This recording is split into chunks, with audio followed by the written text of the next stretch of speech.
debate de estreia das eleições tem o menor quórum desde a redemocratização.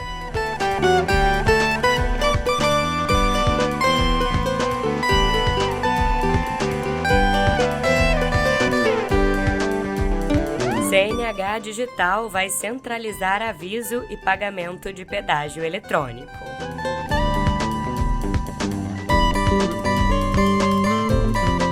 E numa noite histórica no Festival de Gramado, 5 talentos negros levaram prêmios nas principais categorias.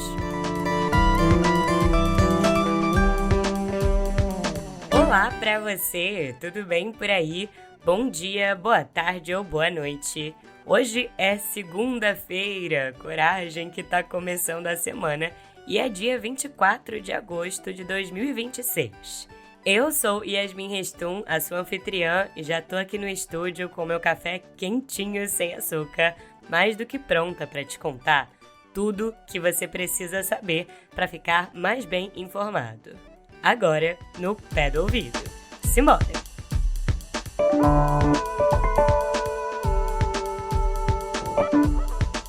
Abrindo a editoria de política, eu te conto que o encontro promovido pela Band na noite de domingo, que foi o pontapé inicial da temporada de debates presidenciais, foi marcado mais pelas ausências do que pelas presenças.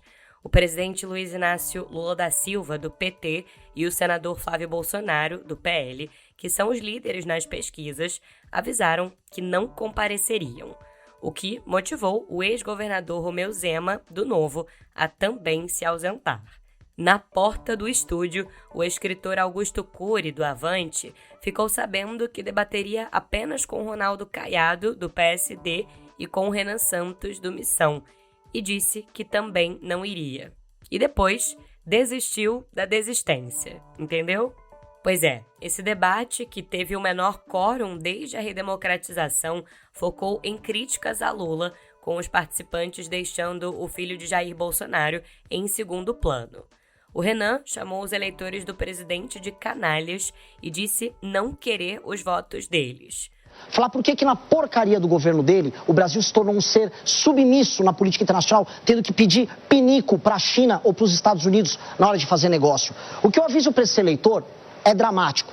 Tirando um pedaço dele, que é aquele eleitor que está no Bolsa Família, que ainda acredita que o Lula é a única fonte de comida dele, de maneira errônea, o eleitor restante que apoia esse cara está sendo canalha. Canalha, está rifando o nosso futuro e eu não quero o voto dele. Com Augusto Cury criticando a sua agressividade. Olha, Renan, você tem um nível de agressividade que me assombra. Então, as ideias podem ter fundamento, mas a agressividade, ela asfixia e a capacidade das pessoas terem as suas próprias opiniões. Nós estamos numa democracia. E a democracia, a beleza dela está na divergência. Você pode criticar as ideias de Lula, e são criticáveis, mas você não pode criticar a pessoa, transformando ela numa escória humana, quase que um lixo, e nem mesmo o eleitor de Lula. Já Ronaldo Caiado defendeu que os candidatos ausentes tivessem o registro negado pelo Tribunal Superior Eleitoral. Os candidatos deram ênfase às suspeitas contra Fábio Luiz Lula da Silva, o Lulinha, mas também lembraram a relação de Flávio Bolsonaro com o banqueiro Daniel Vorcaro. E não faltaram frases de efeito. O Renan prometeu um banho de sangue contra líderes de facções. O primeiro dia de governo Renan Santos, acho que o Cury vai falar que eu sou muito agressivo novamente, faz parte. Eu vou iniciar um banho de sangue contra os membros das facções. Nós vamos passar a rapa nesses caras. Augusto Cury replicou que o Estado desorganizado era pior que o crime organizado, e o Caiado citou os escândalos ligados aos candidatos ausentes como 2 filmes, Dark Horse e Dark Lobby. Olha, por que eles não vêm ao debate? Por quê? Como é que eles vão explicar? E no primeiro momento, eu disse, olha, Flávio, explique o que estão denunciando e falando a seu respeito. Ele realmente não deu satisfação, não explicou o Dark Horse. Ou seja, ele exatamente fugiu da explicação à sociedade. Como é que um candidato à presidência da República pode querer ter a presunção da inocência, sendo que não explicou aonde foi parar esses milhões e milhões de reais. Esse é o fato que realmente o impede de... Então você tem uma característica de dois candidatos. O primeiro candidato tem o Dark Horse, que esse vocês conhecem. E o Lula tem o Dark Lobby. Aí é a Roberta, tá certo? E também o segundo, e o Lulinha, que é o artista. Obrigada, candidato. Candidato, tempo encerrado já. Preciso interrompê-lo, porque o seu tempo encerrou. Tiveram também fraldas com os nomes de Lula e Flávio levantadas por Renan e o cochilo de Gilberto Kassab na plateia.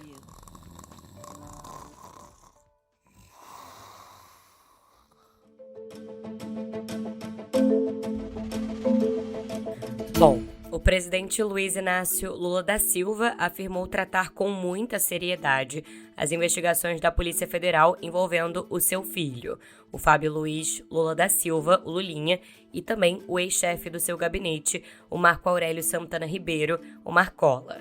Numa entrevista à Record, nesse domingo, o petista declarou que ninguém está acima da lei e que cabe ao chefe do executivo garantir a independência das instituições sem atuar como juiz ou delegado. E o que eu digo para você, eu digo para o meu filho, eu digo para qualquer pessoa, todos nós somos obrigados a agirmos corretamente. Se alguém está agindo de forma equivocada, de forma errada, esse alguém vai ter que ser investigado. E eu não sou um presidente que tento proibir investigação. Eu não ameaço mandar ministro embora. Eu não ameaço punir delegado. Investigue-se. E todo mundo tem o direito de provar se é inocente. Se isso acontecer, eles serão perdoados. Mas se alguém cometeu erro, e esse erro trouxe prejuízo aos cofres públicos, essas pessoas terão que pagar. Olha, eu acho que há muitas ilações, nós temos que tomar muito cuidado com isso, Mariana, porque tem muitas ilações, ou seja, quando começa a vazar, e você sabe que eu sou vítima disso desde 1989, você não pode perder o equilíbrio. E somente você estava a verdade, Mariana. Quando alguém está cuidando de alguma coisa, só você estava a verdade. Eu tenho dito para as pessoas, são inocentes, provem. O filho do presidente, eu te lembro, foi apontado como beneficiário indireto da ação da lobista Roberta Luxinger, que atuou na busca de contatos políticos para facilitar a venda de um medicamento junto ao governo federal.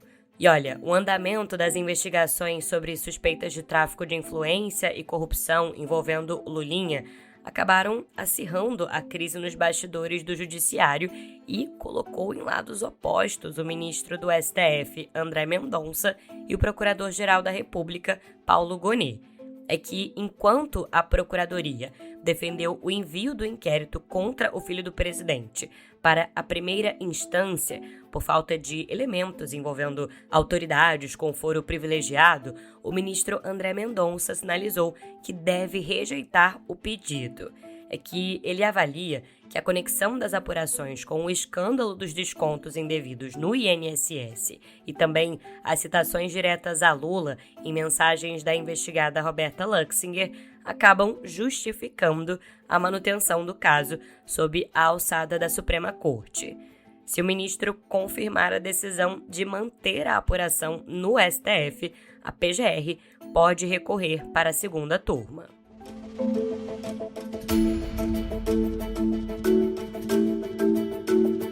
E olha só que interessante, na sua coluna na Folha de São Paulo, o Hélio Gaspari traçou a cronologia de como o livre trânsito de empresários e lobistas permitiu uma articulação para tentar empurrar ao Ministério da Saúde, sem qualquer licitação, um contrato de 626 milhões de reais para o fornecimento de canabidiol ao SUS. No centro do enredo aparecem Lulinha e Marcola, apontado como destinatário da minuta do negócio favorecido.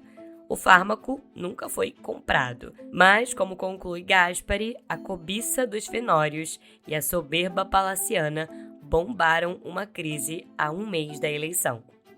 E antes que eu me esqueça, também teve na entrevista à Record o Lula falando sobre a conversa da última sexta-feira com o presidente dos Estados Unidos, Donald Trump. O telefonema marcou a retomada de comunicação direta entre os dois líderes, com sinalização para reabrir negociações técnicas sobre o tarifaço. Eu não sei se é o governo americano, se é o Trump ou se é a assessoria do Trump. Eu, às vezes, tenho a impressão que o Trump é bem melhor na relação política que a assessoria. Eu disse para ele, não é possível, nós conversamos, tudo vai bem. A minha conversa com o Trump é muito civilizada, é muito respeitosa, tanto da minha parte quanto da parte dele. Mas depois do segundo escalão, toma atitudes, que são impensáveis. E aí nós não podemos aceitar intromissão de um país, quem quer que seja, na coisa do Brasil. Eu disse para o Trump, o Brasil está disposto a trabalhar junto com os Estados Unidos no combate ao crime organizado. Aliás, eu entreguei um documento por escrito para ele. Disse para o Trump que nós estamos dispostos a trabalhar com ele na questão da exploração de minérios críticos e terras raras. Só que desta vez a gente não vai ser exportador de matéria-prima. Nós queremos transformar aqui dentro, para produzir celular, para produzir bateria elétrica, para produzir chips. Nós não queremos ser exportador de matéria. E eu disse para ele que, além disso, a gente quer ter um comércio muito, muito sério com os Estados Unidos. E no sábado, na festa do Peão de Barretos, teve participação do senador Flávio Bolsonaro, do PL, que fez um discurso com acenos ao agronegócio e ao eleitorado conservador. Numa fala de pouco mais de 1 minuto, o parlamentar afirmou que o setor tem sido muito atacado e prometeu que o agro vai voltar a ser o grande orgulho mundial. O parlamentar também relembrou o pai, o ex-presidente Jair Bolsonaro, e prometeu retornar ao evento acompanhado dele em edições futuras. O tom saudosista também foi adotado pelo governador de São Paulo, o Tarcísio de Freitas, do Republicanos, que discursou em seguida. E chamou também Flávio Bolsonaro de herdeiro do projeto do ex-presidente. O presidente não está aqui conosco, infelizmente, mas hoje está aqui conosco o Flávio, que herdou valores, que herdou a mesma coragem de defender o agronegócio e de defender o Brasil. Eu sei que a arena já pegou fogo, os peões já montaram, daqui a pouco a gente vai curtir boa música, daqui a pouco nós vamos ver o embaixador. Quem quer ver o embaixador? Mas antes, representando o nosso presidente Bolsonaro, eu queria ouvir as palavras de Flávio Bolsonaro. Fala, Flávio, porque nós estamos com saudade do seu pai. Você é o cara que vai fazer a diferença. Flávio, você é o herdeiro desse projeto. É contigo, meu irmão. Boa noite, Barretos! Todos nós que acreditamos em Deus, sabemos que o agro é o coração desse Brasil que bombeia alimento para todo o mundo. Ultimamente, nosso agro tem sido muito atacado, tem ficado quase doente, mas nós não vamos baixar a cabeça, vamos resgatar o nosso agro. O agro vai voltar a ser o grande orgulho mundial. E é por isso que nós vamos fazer com que o Brasil vença. E saiu a pesquisa Datafolha no domingo. 50% dos eleitores acreditam que há chance de outros países interferirem na eleição brasileira.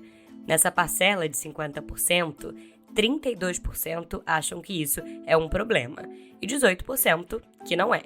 Entre os eleitores que declaram intenção de voto em Lula, 36% avaliam que há chance de interferência estrangeira na eleição e que isso é um problema, enquanto 10% dizem que há chance, mas que isso não é um problema. Outros 44% avaliam que não há chance de interferência estrangeira. Entre os eleitores de Flávio Bolsonaro, 25% avaliam que há chance de interferência estrangeira e que isso é um problema.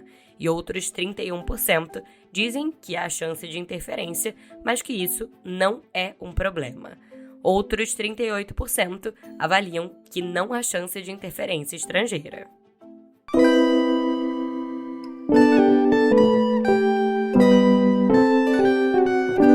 A Abrindo a editoria de Viver, eu te conto que o fenômeno El Niño, que está se desenvolvendo sobre o Oceano Pacífico, provavelmente vai ser o mais forte da história recente.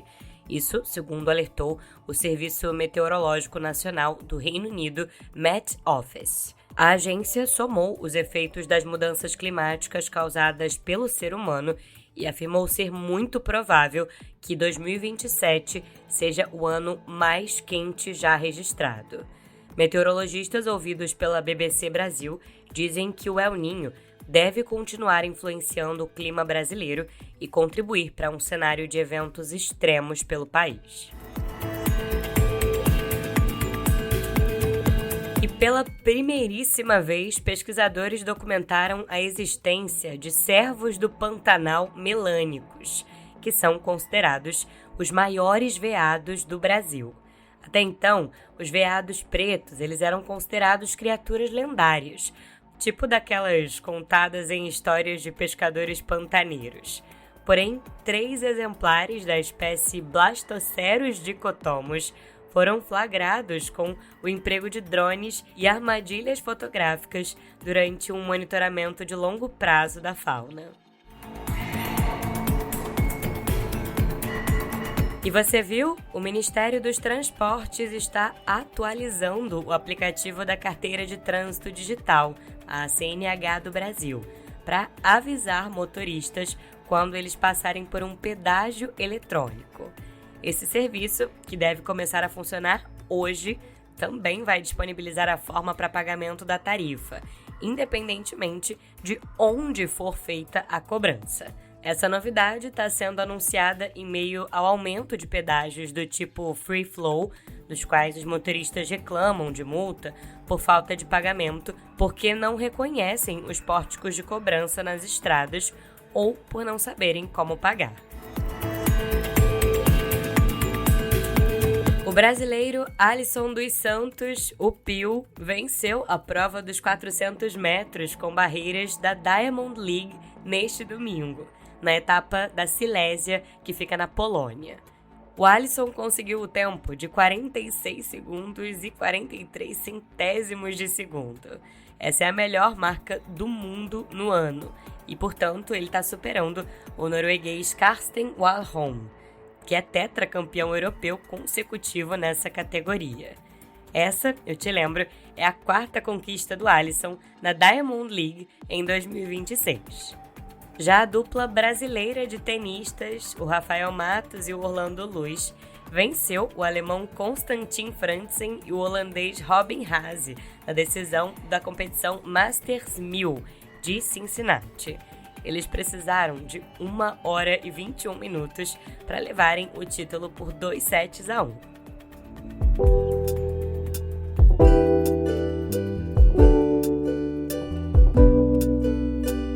Abrindo a editoria de cultura, eu te conto que a 54ª edição do Festival de Cinema de Gramado consagrou o filme Nosso Segredo, de Grace Passou, com o Kikito de melhor filme neste sábado. O longa Nosso Segredo ainda venceu as categorias de fotografia e direção de arte. Agora, o filme Feito Pipa, que tem direção do Alan Deberton, foi a obra mais premiada da noite, com 4 troféus e uma menção honrosa, incluindo a vitória de Lázaro Ramos como o melhor ator coadjuvante e o prêmio do júri popular. Então, além da premiação do Lázaro, também teve a do Christian Malheiros, de melhor ator, a da Teca Pereira, de melhor atriz, e da Naruna Costa, com melhor atriz coadjuvante. O festival teve, portanto, uma edição histórica, com 4 atores negros premiados nas categorias de atuação. Ainda em Gramado, o primeiro episódio de Emergência 53, série da Globoplay, foi exibido no festival com a atuação de Fernanda Montenegro no seu primeiro trabalho feito exclusivamente para o streaming. Na trama, a Fernanda vive a Dona Laura, uma idosa com demência que não quer deixar de curtir a vida, com cigarros e escapulidas ao bingo e deixando a sua filha Irene preocupada. A série de Cláudio Torres e Andrusha Waddington também tem Yara de Novaes e Valentina Herzage no elenco.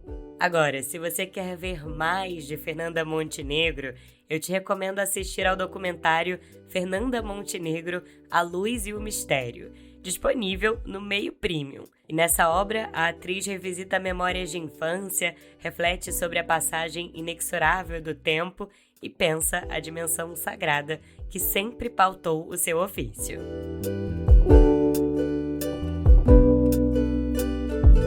O festival The Town confirmou as datas para sua terceira edição, que vai ocorrer no Autódromo de Interlagos, em São Paulo. Agora, não tem uma escalação de artistas definida, mas os shows vão rolar nos dias 4, 5, 6, 11 e 12 de setembro de 2027. As duas primeiras edições, eu te lembro, reuniram 925 mil pessoas e geraram mais de 2,2 bilhões de reais em movimentação econômica.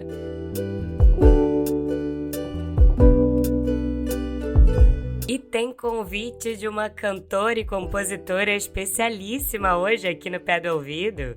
Fala aí, Branca! Fala, Yasmin! E olá a todos os ouvintes do No Pé do Ouvido. Aqui é a Branca e é um prazer enorme falar com vocês. Vai rolar o show Branca Canta Clara em homenagem à nossa grande mineira guerreira, relembrando todos os sucessos de sua carreira. E olha, dessa vez vai ter a participação especialíssima da velha guarda da Portela. Bem, vai rolar lá no Teatro Claro Mais, em Copacabana, dia 26 de agosto, a partir das 20 horas, hein, gente? Vocês podem adquirir o ingresso de vocês online ou diretamente na bilheteria do teatro, tá? E para saber mais novidades sobre a minha carreira e onde eu estarei cantando, você acessa @branca_oficial, beleza, gente? Um beijo e até mais!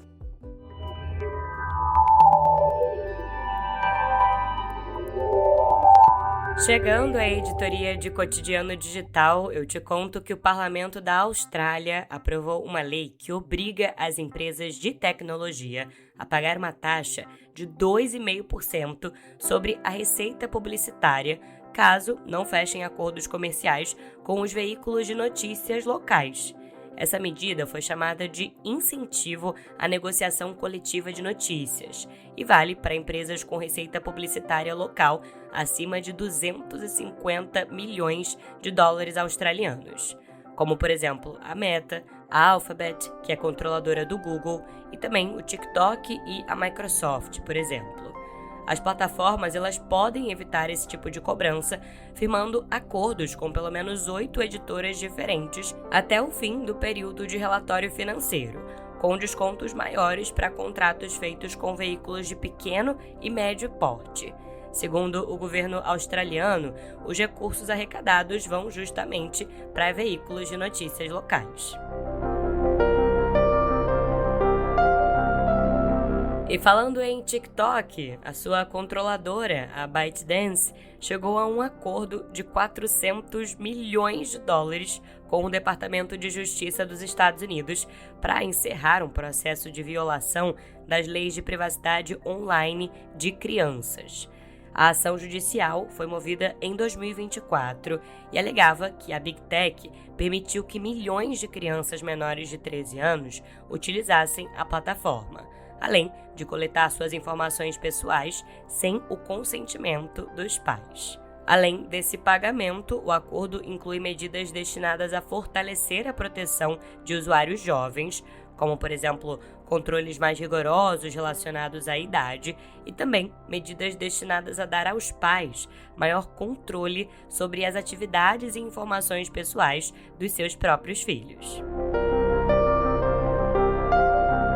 A empresa Take-Two Interactive, que é responsável pelo jogo Grand Theft Auto, intimou a Microsoft e o Discord a fornecerem informações sobre os vídeos vazados do GTA 6, já que esses materiais violam direitos autorais. As intimações elas pedem a identificação dos responsáveis por esse vazamento e dão às duas empresas, a Microsoft e o Discord, até o dia 4 de setembro para responder. Os vídeos eles foram marcados com a assinatura de um grupo conhecido como CyberLeak e mostram cenas de jogabilidade com um dos protagonistas explorando o cenário. Essa exposição está rolando antes da prévia estendida, que vai ser apresentada na Netflix no dia 27 de agosto. O lançamento completo do jogo GTA 6 está previsto para o dia 19 de novembro.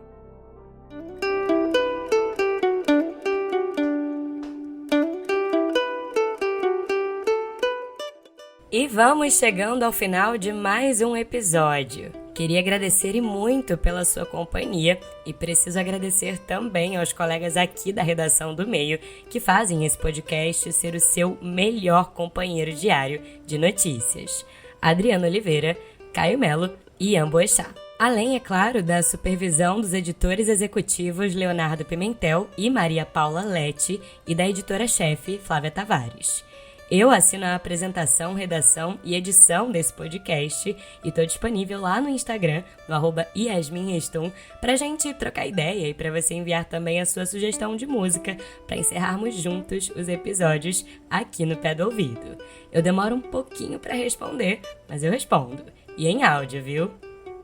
Pra gente se despedir, vamos hoje com um pedido especial da Branca. E a música que eu vou pedir agora, para que vocês conheçam o meu trabalho, é a minha parceria com Xande Pilares, Mãe Certeira, que fala da festa sobre a Rainha do Mar que acontece anualmente.